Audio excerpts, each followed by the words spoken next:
Alright, so today's video is a bit different than what I usually do because I recently read Psychocybernetics and I wanted to give my own little short review of what I've learned from it.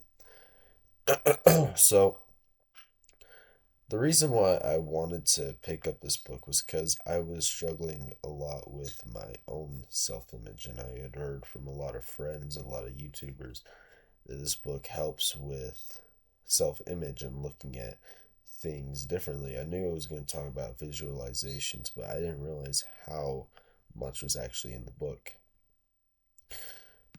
So, the idea of psychocybernetics is the concept that you have a self image as your foundation of success, happiness, and personal growth. Your self image is a subconscious image of yourself that that will indicate how you act in life. Uh, I thought something that was really interesting was his background was he was a plastic surgeon. How he noticed that improving people's appearances didn't necessarily change their inner self being. Some people would get their nose completely changed and they would think it looks the same, or they would just act the same how they usually do. They didn't change anything of how they actually acted, just changed how they looked. If they were self conscious about how they looked, they still were self conscious. There are some exceptions, but it's all down to your self image. So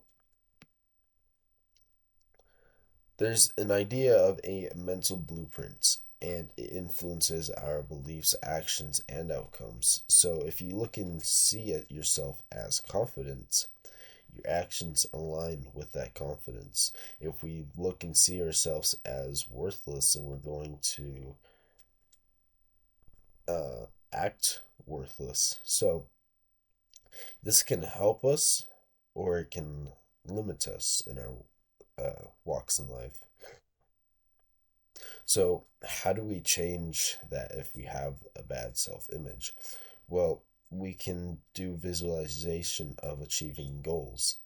Psychocybernetics suggests imagining yourself as you want to be. If there's just taking 5 minutes a day, you can visualize what is your dream life. If you could achieve all your goals that you're working on, what would your dream life be? I like to imagine I'm there with a family, a wife, and kids living in a uh, peaceful home, doing some kind of ministry. So that's what I visualize when I do it. So I would suggest if you could take one actionable step, uh, take 5 minutes a day visualizing your ideal self, especially in situations where you want to succeed. If you're about to go and do a job interview, like I recently did not too long ago, um, visualizing it going well, especially if you're nervous, it gives you the positive outcome, and you're focusing on the positive outcome instead of the negative outcomes. If you focus on the negative outcomes, that negative outcome is more likely to happen.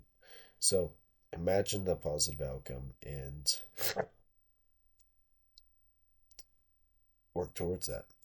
And then you can mental movies describes is described as a way to replay positive memories or imagine successful outcomes. Is exactly what I just shared with you. So imagine it going successful and instead of negative, and I'm sure you're more than likely to have that positive outcome instead of the negative one. Uh, Mounts also goes into an approach of releasing guilt and regret through forgiveness and acceptance, as these hold people back from realizing their potential. So, a lot of us, we hold on to past mistakes. We don't forgive ourselves, we don't forgive others. And this holds us back from our actual potential, because this is, especially if you're not forgiving someone, you are not holding something against them. You're holding something against yourself. Wouldn't you rather forgive them, have this burden off of your own shoulders, than to continue carrying this for the rest of your life? Of course, you want this burden off your shoulders. So let go of that past mistake. If you don't forgive someone, forgive them. So he suggests another thing is I want you guys to write down a past mistake right now. Write down a whole bunch of past mistakes. Pause the video and record and write down a bunch of past mistakes. All right, you got it done? Now take that piece of paper, fold it, and tear it into pieces. Your past mistakes do not define you. Your how you're going about things now is what will define you. So how do we set goals for the subconscious mind? Because our mind is going to be what gets us to that goal. So give yourself clear positive goals so your subconscious mind can work towards them. So I would say pick one specific goal. I like to set 5 goals a month. I have 3 big goals I'm working towards, but write it down and use it as a present tense statement. If you are not confident or energetic, start just telling yourself in your mind that I am confident and energetic. I'm not confident and energetic right now because I just woke up, but tell yourself that you are confident and energetic, and your mind is going to work closer to that.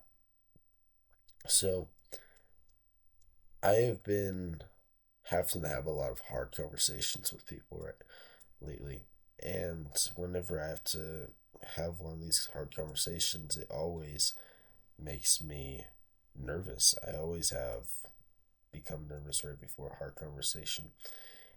And it was with this book, using the idea of it going positively instead of negatively has really helped me in those times. So that I think that was my favorite practice is just imagine things going positively instead of negatively, and it's more than likely going to be right.